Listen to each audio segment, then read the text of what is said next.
उल्लू और हंस। कृपा कर हमारे चैनल जंगल सफारी को सब्सक्राइब जरूर करें। धन्यवाद। बहुत पुरानी बात है, एक ऊंची पहाड़ी पर विशाल किला था। किले के अंदर एक देवदार का वृक्ष था जिस पर एक उल्लू रहा करता था। उल्लू प्रतिदिन भोजन की तलाश में पहाड़ी से नीचे घास के मैदान में आता था। घास के मैदान के पास ही एक बड़ा सा तालाब था। उस तालाब में बहुत से हंस रहा करते थे। उल्लू जब भी हंसों को देखता तो उनके सुंदर सफेद रंग, लंबी गर्दन और बड़ी बड़ी आंखों को देखकर उनके जैसा बनाने की इच्छा होती थी। उल्लू जानता था वह हंस जैसा नहीं बन सकता, इसलिए वह हंसों से दोस्ती करना चाहता था। हंसों से दोस्ती करने के लिए एक दिन उल्लू तालाब के पास जाकर बैठ गया। तभी वहां एक हंस आया और उल्लू ने उससे नमस्कार करते हुए पानी पीने की आज्ञा मांगी। हंस ने विनम्रता पूर्वक उल्लू को पानी पीने दिया। बातों ही बातों में दोनों में दोस्ती हो गई। हंस ने बाद में बताया कि वह हंसों का राजा हंसराज है। हंसराज जब भी मौका मिलता उल्लू को अपने घर ले जाता और अच्छे अच्छे पकवान खिलाता था।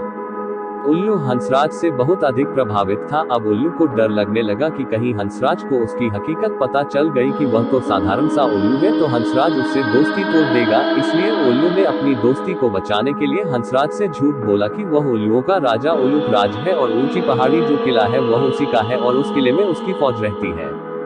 उल्लू ने किले में होने वाली सैनिकों की गतिविधियों को अच्छी तरह समझ लिया और एक दिन हंसराज के पास आकर उसे अपने महल में चलने का निमंत्रण दिया। उल्लू ने कहा, मित्र हंसराज, मैं अक्सर आपका आतिथ्य स्वीकार करता हूं, परंतु आप आज तक मेरे महल नहीं गए। अब आपको भी मेरे यहाँ चलकर मेरा आतिथ्य स्वीकार करना पड़ेगा।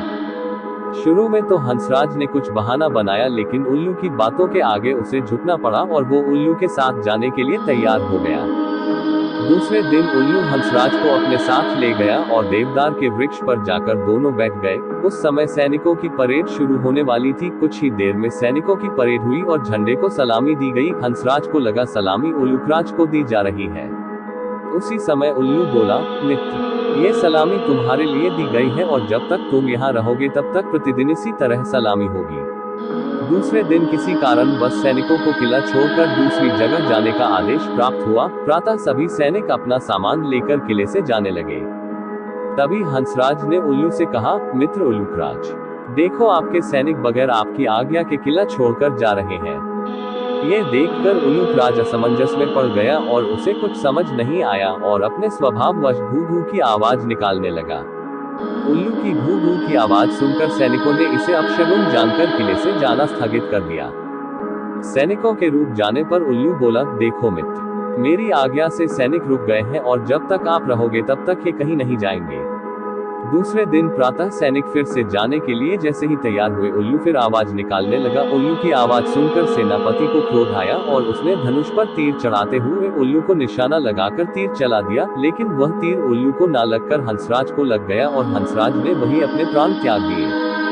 हंसराज की मृत्यु से उल्लू बहुत दुखी हुआ और वही रो रो कर विलाप करते हुए बोला, मेरे झूठे दिखावे ने मेरे परम मित्र हंसराज की जान ले ली। जब उल्लू रो रहा था तो वह बेसुध सा हो गया और उसने अपने आसपास ध्यान नहीं दिया। दूर से एक गीदड़ ये सब देख रहा था और इन परिस्थितियों का फायदा उठाते हुए उसने उल्लू पर झपट्टा मारकर उसका भी काम तमाम कर दिया। शिक्षा। उल्लू और हंस की कहानी से हमें शिक्षा मिलती है कि कभी झूठी शान का दिखावा नहीं करना चाहिए।